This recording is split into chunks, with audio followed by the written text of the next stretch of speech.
ஒரு வெற்றியாளரோட மூளைய நம்மாலையும் உருவாக்கிக்க முடியுமா? இன்னைக்கு நாம டாக்டர் ஸ்வேதா அடாரியாவுடைய ஆய்வுகளை வச்சு நம்மளோட பெர்ஃபார்மன்ஸை அடுத்த லெவலுக்கு கொண்டு போறதுக்கான சில நரம்பியல் ரகசியங்களை பத்தி பார்க்க போறோம். வாங்க உள்ள போலாம். இந்த கேள்விதான் எல்லாத்துக்கும் ஆரம்ப புள்ளி. யோசிச்சு பாருங்க, ஒரு பில்லியனர் மாதிரி ஒரு பவர்ஃபுல்லான மூளையை நம்மால டிசைன் பண்ண முடியுமா? முடியும்னு தான் நரம்பியல் சொல்லுது. ஆனா அதுக்கு நம்ம சில விஷயங்களை சரியா புரிஞ்சுக்கணும். டாக்டர் ஸ்வேதா அட்டாரியா சொல்ற இந்த ஒரே விஷயம் இதுதாங்க இந்த முழு கான்செப்டோட ஆணிவேர். அவங்க என்ன சொல்றாங்கன்னா, உங்க மூளைய மட்டும் மாத்தாதீங்க, உங்க யதார்த்தத்தையே மாத்துங்கன்னு. அதாவது உங்க வாழ்க்கையை நீங்க பார்க்குற விதத்தையே மாத்துங்கன்னு சொல்றாங்க. இது வெறும் பாசிட்டிவ் திங்கிங் கிடையாது, இது நம்ம மூளையோட வயரிங்கே மாத்துற விஷயம். சரி, இவ்ளோ பெரிய மாற்றத்தை நம்ம எங்கிருந்து ஆரம்பிக்கிறது? டாக்டர் அடாடியாவோட முதல் மற்றும் மிக முக்கியமான டிப் நம்ம காலையில இருந்து தான் ஆரம்பிக்குது. நம்ம நாளோட முதல் 1 மணி நேரத்தை நம்ம கட்டுப்பாட்டுக்குள்ள கொண்டு வரணும். ஏன் அந்த முதல் 1 மணி நேரத்துக்கு இவ்ளோ பவர் இருக்குன்னா, அதுக்கு காரணம் நம்மளோட பிரெயின் வேவ்ஸ் தான். நம்ம தூங்கி எந்த உடனே நம்ம மூளை தீட்டா ஆல்ஃபா அலைகள்ல இருக்கும். இது ஒரு மேஜிக்கல் ஸ்டேட் மாதிரி. அந்த நேரத்துல நம்ம மூளை ஒரு ஸ்பாஞ்ச் மாதிரி இருக்கும். புது விஷயங்களை கத்துக்கிறதுக்கும் நல்ல ஆலோசனைகளை ஏத்துக்கிறதுக்கும் ரொம்பவே தயாரா இருக்கும். இதை சரியா பயன்படுத்திக்கிட்டா அந்த நாள் முழுக்க நம்ம கண்ட்ரோல்ல இருக்கும். சரி, அந்த கோல்டன் அவர்ல என்ன பண்றது? அதுக்கு ஒரு சூப்பரான ஃபார்முலா இருக்கு. அதுதான் இந்த MOVS முறை. இது ரொம்ப சிம்பிளான 6 படிகள்.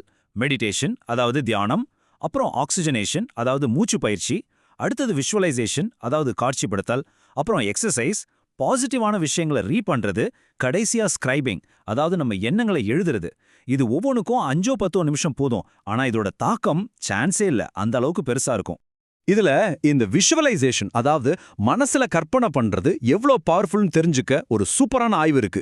பியானோ வாசிக்கிறத சும்மா மனசுக்குள்ளேயே கற்பனை செஞ்சவங்களோட மூளையும் நிஜமாவே வாசிச்சு பிராக்டிஸ் பண்ணவங்க மூளையும் கிட்டத்தட்ட ஒரே மாதிரி வளர்ச்சி அடைஞ்சிருக்கான். இதுக்கு என்ன அர்த்தம்னா, நம்ம மூளைக்கு கற்பனைக்கும் நிஜத்துக்கும் பெரிய வித்தியாசம் தெரியாது.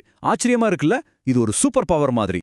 சரி, காலையில எந்திரிச்சு இதெல்லாம் பண்ணலாம் அப்படின்னு நம்ம பிளான் பண்ணுவோம். ஆனா ஏதோ ஒண்ணு நம்மள தடுக்கும் இல்லையா? அது யாருன்னு தெரியுமா? அது நமக்குள்ளே நடக்கிற ஒரு தினசரி போராட்டம் தான். நம்ம மூளைக்குள்ள 2 பேர் இருக்காங்கன்னு வச்சுக்கோங்க. ஒருத்தர் லிம்பிக் சிஸ்டம். இவரை ஒரு அவசரக்கார வாட்ச்மேன் மாதிரி நினைச்சுக்கோங்க. பயம், கோபம்னு எதுவா இருந்தாலும் டக்குன்னு உணர்ச்சி வசப்பட்டு ரியாக்ட் பண்ணுவாரு.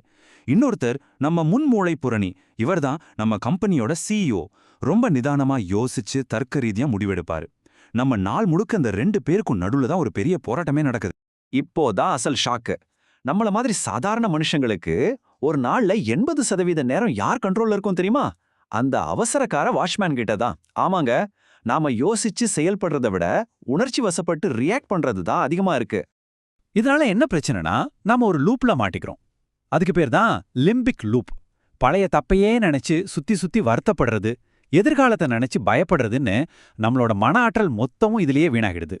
புதுசா எதையுமே யோசிக்கவோ வளரவோ முடியாம இது நம்மள அப்படியே கட்டி போட்டுடும். அப்போ என்ன பண்றது? இந்த வாட்ச்மேனை ஓரமா உட்கார வச்சுட்டு நம்ம CEOவை முன்னாடி கொண்டு வரது எப்படி? அதுக்கு சில தினசரி பயிற்சிகள் இருக்கு. அதுக்கு டாக்டர் அடாடியா சொல்ற ஒரு செம்ம டெக்னிக் பேரு தான் நியூரோபிக்ஸ். சிம்பிளா சொல்லணும்னா, இது நம்ம மூளைக்கான ஜிம்.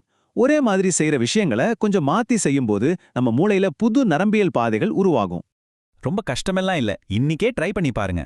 எப்பவும் வலது கையில பல் தேய்ப்பீங்களா? இன்னைக்கு இடது கையில தேங்க. ஆஃபீஸ்க்கு ஒரே வழியில போவீங்களா? நாளைக்கு வேற வழியில போங்க. இந்த மாதிரி சின்ன சின்ன சவால்கள் நம்ம மூளையோட CEOவை பலப்படுத்தி ரொம்ப ஷார்ப்பாக்கும். மூளைக்கு பயிற்சி கொடுக்கறது ஒரு பக்கம்னா, நம்ம உடம்போட நேச்சுரல் ரிதமா புரிஞ்சுக்கிறதும் ரொம்ப முக்கியம். நீங்க காலையில சீக்கிரம் எந்திரிக்கிற சிங்கமா, இல்ல ராத்திரி முழிச்சிருக்கிற ஓனாயா, இல்ல மத்தியான நேரத்துல ஆக்டிவா இருக்கிற கரடியா? உங்க எனர்ஜி எப்போ பீக்ல இருக்கும்னு தெரிஞ்சுக்கிட்டீங்கன்னா முக்கியமான வேலைகளை அந்த நேரத்துல செஞ்சு அசத்தலாம். ஓகே, இந்த டெக்னிக்ஸ் பழக்க வழக்கங்கள் எல்லாம் ஒரு பக்கம் இருக்கட்டும். ஒரு அச்சீவரோட மைண்ட் செட் எப்படி இருக்கும்? அதுக்கு நம்ம எண்ணங்களை நாம முதல்ல புரிஞ்சுக்கணும். ஒரு நாளைக்கு சராசரியா நம்ம மனசுல 50,000க்கும் அதிகமான எண்ணங்கள் வருதாம். அப்பா, எவ்ளோ பெரிய நம்பர்! இதையெல்லாம் எப்படி கண்ட்ரோல் பண்றதுன்னு மலைப்பா இருக்குல்ல? ஆனா இதுல ஒரு ஆச்சரியமான விஷயம் இருக்கு.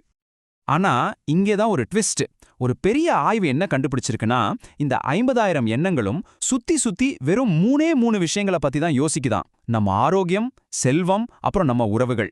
இந்த 3 தூண்களையும் நம்ம கட்டுப்பாட்டுல வச்சுக்கிட்டா நம்ம மனசையே நம்ம கட்டுப்பாட்டுல வச்சுக்கலாம். முடிவா, நரம்பியல்ல ரொம்ப முக்கியமான ஒரு தியரி இருக்கு. எந்த நியூரான்கள் ஒன்னா ஃபயர் ஆகுதோ அது ஒன்னா சேர்ந்துக்கும். சிம்பிளா சொன்னா, நீங்க எந்த விஷயத்த திரும்ப திரும்ப யோசிக்கிறீங்களோ, எந்த பழக்கத்தை திரும்ப திரும்ப செய்றீங்களோ அது உங்க மூளையில ஒரு நிரந்தரமான பாதையை உருவாக்கிடும். ஆக நீங்க தான் உங்க மூளையோட சிற்பி. சோ ஒண்ணு மட்டும் நல்ல ஞாபகம் வச்சுக்கோங்க. உங்க மூளைங்கிறது ஒரு கம்ப்யூட்டர் ஹார்ட்வேர் மாதிரி ஃபிக்ஸ்டு கிடையாது.